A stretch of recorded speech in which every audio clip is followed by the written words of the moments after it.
الحمد للہ رب العالمین والعاقبۃ للمتقین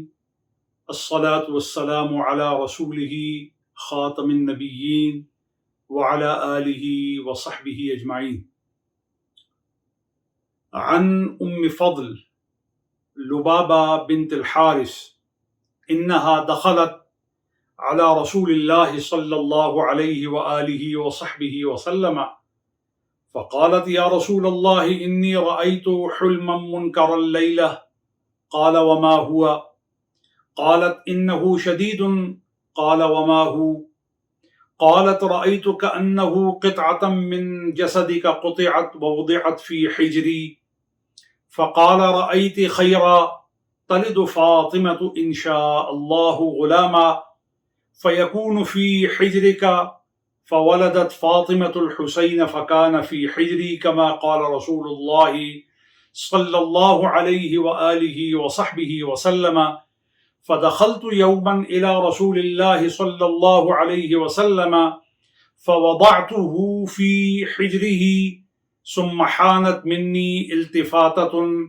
فإذا عينا رسول الله صلى الله عليه وسلم تهريقان من الدموع قالت فقلت يا نبي الله بأبي أنت وأمي ما لك قال أتاني جبريل فأخبرني أن أمتي ستقتل ابني هذا فقلت هذا فقال نعم وأتاني بتربة من تربته حمراء أو كما قال عليه الصلاة والسلام.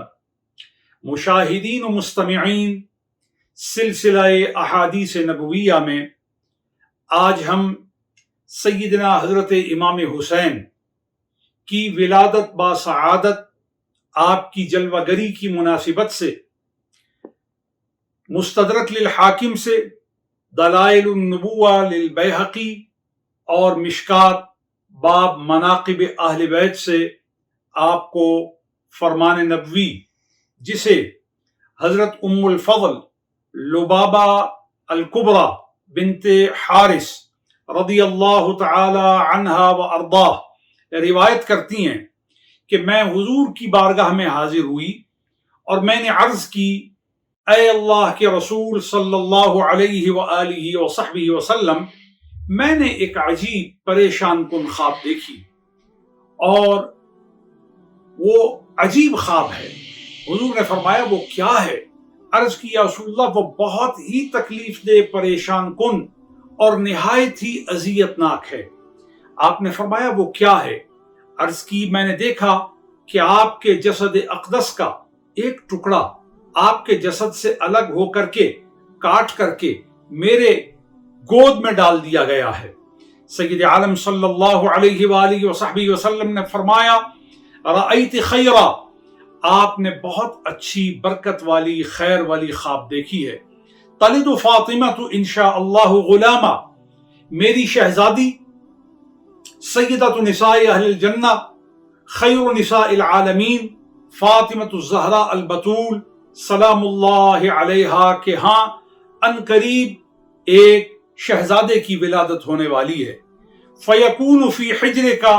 اور وہ جو آپ نے میرے جسم کے ٹکڑے کو علیحدہ ہو کر کے آپ کے اپنے گود میں ڈالنے کے دیکھنے کا امر مشاہدہ کیا ہے، وہ تعبیر یہ ہے کہ وہ شہزادہ آپ کی گود میں ڈالا جائے گا. فولدت فاطمہ الحسین، پھر سیدہ شہزادی کونین حضرت امام حسین کو جنم دیتی ہیں. حضرت امام حسین پیدا ہوتے ہیں. فکان فی حجری،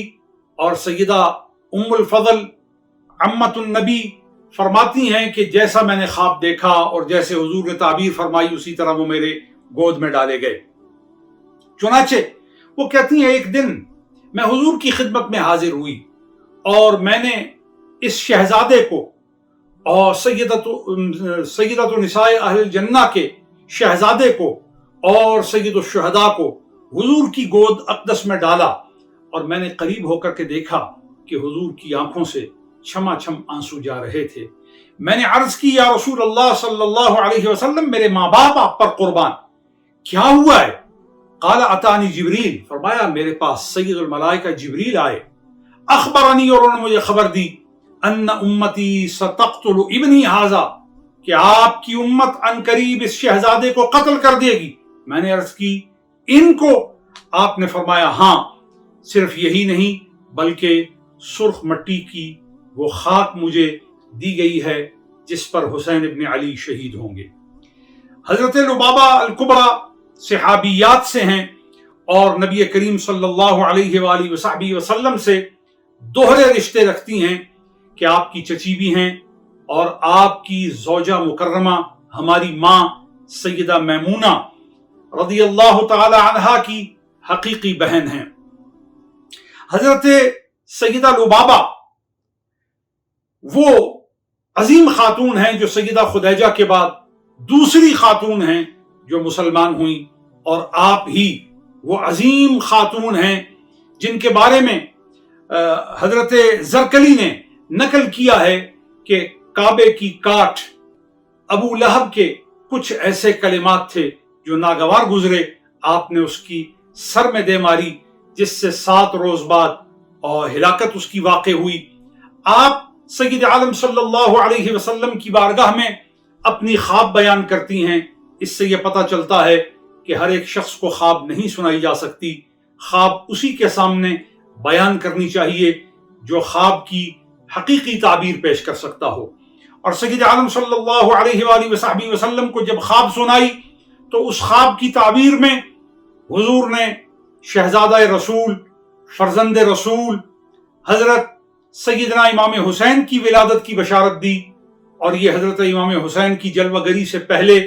آپ کے ذکر کی اہمیت پر، اس کی برکت پر، اس کی افادیت پر، اس کی نورانیت پر دلالت ہے کہ محبوبان خدا کا ذکر ان کی جلوہ گری سے پہلے یہ وظیفہ نبوی ہے، یہ طریقہ نبوی ہے۔ اور سید عالم صلی اللہ علیہ وآلہ وصحبہ وسلم نے اس عظیم شہزادے کی ولادت سے پہلے ان کی آمد کا ذکر کیا۔ پتہ یہ چلا جب ان کی آمد سے پہلے ان کا ذکر وظیفہ رسول ہے تو ان کی جلوہ گری کے بعد ان کا ذکر اہتمام کے ساتھ کرنا، ذوق کے ساتھ کرنا، ایمان کی اعلیٰ خوبیوں کے ساتھ کرنا، یہ مومن کا شیوا ہے۔ سید عالم صلی اللہ علیہ وآلہ وصحبہ وسلم نے ان کی ولادت کو خوشی سے تعبیر کیا اور ان کی آمد کو خوشی قرار دیا۔ اور پھر حضرت ام الفضل لبابہ الکبریٰ کہتی ہیں جب میں نے ان کو حضور کی گود میں رکھا تو حضور رو دیے۔ پتہ یہ چلا کہ حسین ابن علی علیہ السلام کے دکھ پر رونا